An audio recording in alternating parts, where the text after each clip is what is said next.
हमारे साथ जुड़े रहने के लिए हमारे YouTube चैनल को सब्सक्राइब करें, साथ ही बेल आइकन को दबाएं। नेटवर्क न्यूज की खबरें सबसे पहले देखने के लिए। नमस्कार, नेटवर्क न्यूज में आप सभी का स्वागत है। मैं हूं आपके साथ सपना दुबे। एक मेगा रोड शो और फिर नामांकन, कुछ इस तरह से प्रधानमंत्री नरेंद्र मोदी ने वाराणसी से खुद की उम्मीदवारी दर्ज कराई, तो वहीं कांग्रेस ने वाराणसी से अजय राय को खड़ा किया है और सपा ने शालिनी यादव पर विश्वास जताया है। साल 2014 में नरेंद्र मोदी की उम्मीदवारी ने उनके विपक्षियों को मुंह की खाने पर मजबूर कर दिया था। इस बार की स्थिति पर गौर करें तो जैसा मेगा रोड शो वाराणसी की सड़कों पर निकाला गया, उससे तो यही लगता है कि सपा और कांग्रेस के उतारे गए दावेदार महज एक औपचारिकता ही है।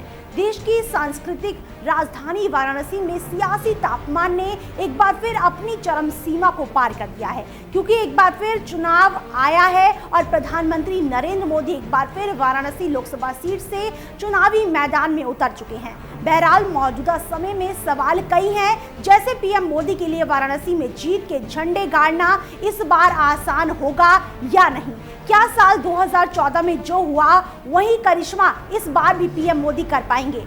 इनके जवाब के लिए हमें वाराणसी के सियासी रण पर अपने पांव रखने होंगे, लेकिन उससे पहले हम आपको पीएम मोदी के रोड शो से लेकर नामांकन दाखिल करने तक के पूरे घटनाक्रम को बता देते हैं। पीएम मोदी ने 25 अप्रैल को वाराणसी में बीएचयू गेट से होकर दशाश्वमेध घाट तक करीब 10 किलोमीटर लंबा रोड शो कर अपने शक्ति का प्रदर्शन किया। इस दौरान प्रधानमंत्री मोदी ने बीजेपी कार्यकर्ताओं और अपने समर्थकों का अभिवादन करते हुए गाड़ी में सवार होकर रोड शो निकाला और उनके साथ था लोगों का हुजूम। बनारस की गलियां और सड़कें बीजेपी कार्यकर्ताओं और समर्थकों से ऐसी पटी की सड़कें हैं भी या नहीं, ये अनुमान लगाना कठिन हो रहा था। पीएम मोदी के रोड शो में उत्तर प्रदेश के मुख्यमंत्री योगी आदित्यनाथ, उत्तर प्रदेश बीजेपी के अध्यक्ष महेंद्र पांडे और जेपी नड्डा भी शामिल हुए।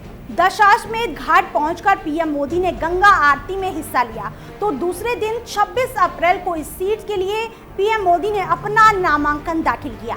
इस दौरान भी वो लोगों के बीच अपनी छाप छोड़ देना चाहते थे। इसके लिए वो नामांकन करने के बाद पैदल ही जनता के बीच पहुंचे और कहा कि फिर एक बार मैं काशी वासियों का धन्यवाद करता हूं। 5 साल के बाद फिर एक बार काशी वासियों ने मुझे जो आशीर्वाद दिए हैं, बाबा की नगरी मां गंगा का आशीर्वाद के साथ काशी वासी विकास के लिए संकल्पबद्ध है। साल 2014 के लोकसभा चुनाव में पीएम मोदी ने वाराणसी का रुख किया। उस वक्त भी मोदी ने अपनी छाती चौड़ी करते हुए अपना शक्ति प्रदर्शन किया था और इसके लिए उन्होंने वाराणसी के मलदहिया से कचहरी इलाके तक विशाल रोड शो करने के बाद नामांकन किया था।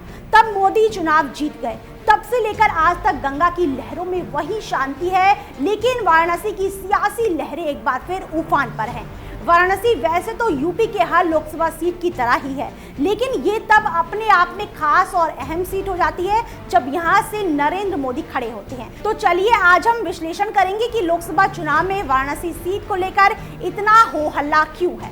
इसके साथ ही हम यहाँ के चुनावी जंग के दांव पेच और जातीय समीकरण को भी समझने की कोशिश करेंगे। यहाँ पीएम मोदी का कितना प्रभाव है, इस पर भी चर्चा करेंगे। अगर सियासी नजरिए से वाराणसी को देखा जाए तो ये लोकसभा सीट शुरुआत से ही चुनाव के लिए बेहद खास रही है।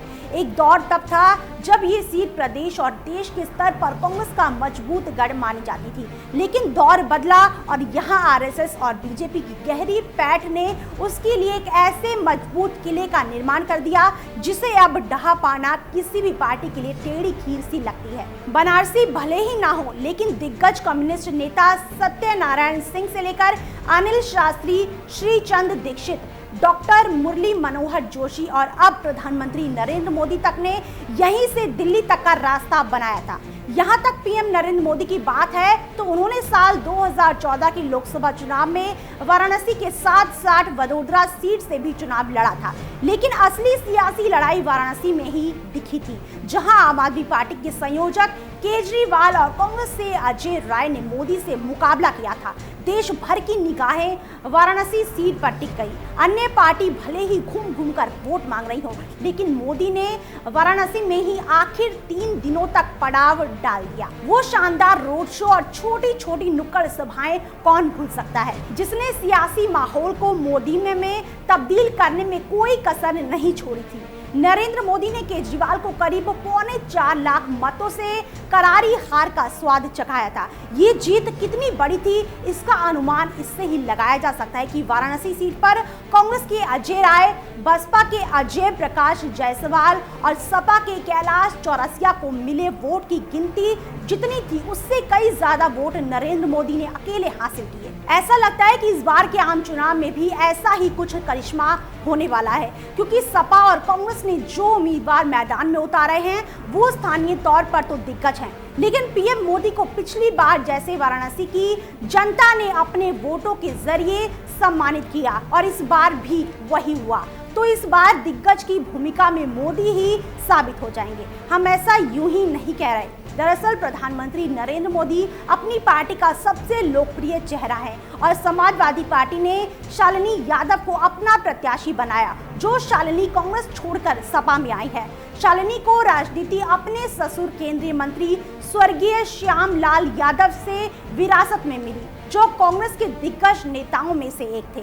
इतना ही नहीं, वो गांधी परिवार के भी करीबी माने जाते थे। उन्होंने 2017 में वाराणसी से मेयर का चुनाव लड़ा और बीजेपी प्रत्याशी को कड़ी टक्कर देते हुए 1,13,345 वोट हासिल किए, लेकिन चुनाव हार गई। सपा शालिनी के इसी प्रभाव से प्रभावित होकर इस आम चुनाव में उन्हें टिकट दिया है।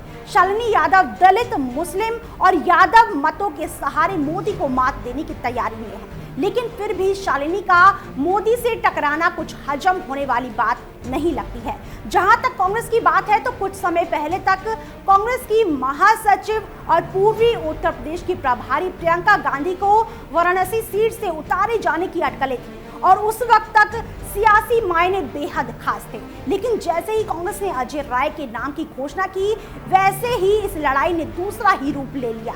ऐसा माना जा रहा था कि अगर यहां से प्रियंका दावेदारी करती हैं तो कुछ हद तक मुकाबले में कांग्रेस बीजेपी के सामने खड़ी हो सकती है, लेकिन अजय राय के उतारे जाने के बाद ये लड़ाई एक तरफा सी लगने लगी है। अजय राय 5 बार विधायक रह चुके हैं और कभी बीजेपी के ही हुआ करते थे, लेकिन जैसे ही 2009 में वाराणसी से उनकी जगह मुरली मनोहर जोशी को टिकट दे दिया, उन्होंने पार्टी को अलविदा कर दिया और सपा के टिकट पर चुनाव लड़कर तीसरा स्थान हासिल किया। बाद में अजय राय ने सपा को भी छोड़ दिया और निर्दलीय विधायक चुने गए। जब विधायक बने तो उन्होंने कांग्रेस ज्वाइन कर ली। साल 2014 के आम चुनाव में अजय राय कांग्रेस की तरफ से लड़े, लेकिन 75,614 वोटों के साथ ही तीसरा स्थान ही हासिल कर पाए। अजय राय उत्तर प्रदेश के बाहुबली नेता हैं और उनके खिलाफ कई आपराधिक मुकदमे चल रहे हैं। अब जहां तक मोदी से टक्कर लेने की बात है तो यहाँ वो उतने शक्तिशाली नहीं दिखते जितने कि वो स्थानीय स्तर पर दिखते हैं। इसके अलावा अजय राय मुस्लिम और भूमियार मतों के सहारे मोदी को टक्कर देना चाहते हैं। ऐसे में कांग्रेस के उम्मीदवार अजय राय का खड़ा होना और ना होना बराबर ही लगता है।